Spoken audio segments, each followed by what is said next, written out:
is not just internal growth, not just internal, but the church also needs to produce another church, external growth. That one day, hallelujah, we have another Faith Sharjah church, another Faith Sharjah church.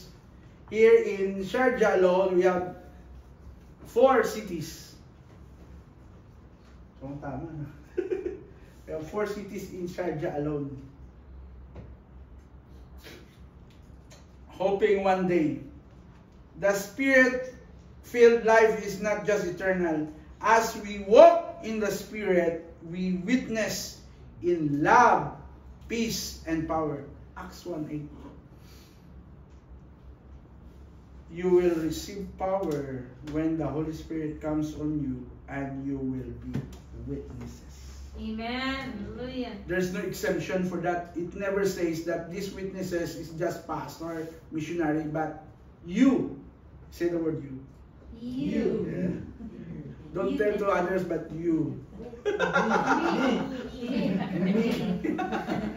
Ourselves, hallelujah, to become witnesses. Amen. God will going to use us. Hallelujah.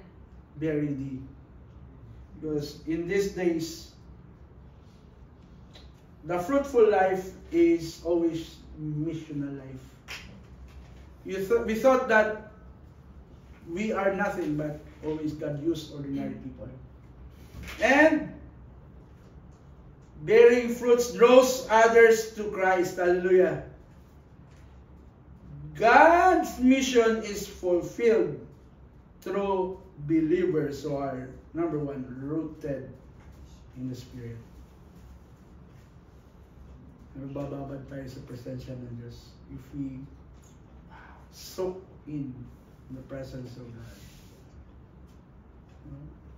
Prophet Joel says in the last days, sons and daughters see visions. Wala po ibang gagamitin si Lord. There is nothing that God will need to use. Even right now, if you could see this war is going on, likewise the people of Iran, there are a lot of Christians there.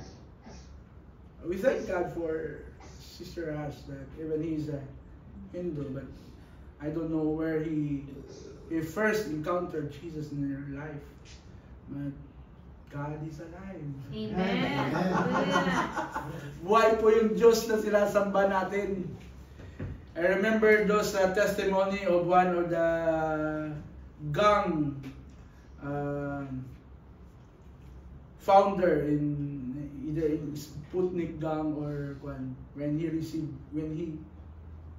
encountered Jesus, he nailed, and even the sipon lumabas sa ilong niya. Grabe yung iyak niya kay Lord. Nothing is impossible. Even though you are the most. Even Peter said, I am the most. But nothing is impossible with our God. So, examine which fruit. We rooted in the Spirit, always crucified our flesh, and walking in obedience with the Lord. And examine which fruit is growing in your life. We're just going to look at kung puro lang ba love, kung ano, what examine everything and enjoy it. All this, one time I watched, I thought there are only 9 fruits, right? I see a post that there are 12 fruits. Where did they get the 3 other fruits? That's why I erased the post. I thought it's only 9 fruits that we have. But if we need to enjoy these fruits, there is no war. And one at a time, God will begin to use us and fill the chairs. And then one day, hallelujah, I was amazed with our meeting yesterday because our main church is now looking for a new venue. Wow, praise God, hallelujah. Amen. It's a good thing. And one day, hallelujah, God will begin to give us a new venue also. Hallelujah. But we need to fill the place. Yung wala nang amagang-aga na nadidisturboy natin dito si Paz, maybe 6, 8, 10, 12. But I thank God, no? Na But alam ko yung the person that we're going to stand here is not just me. Sa susunod, si engineer na. Okay ba? Hallelujah.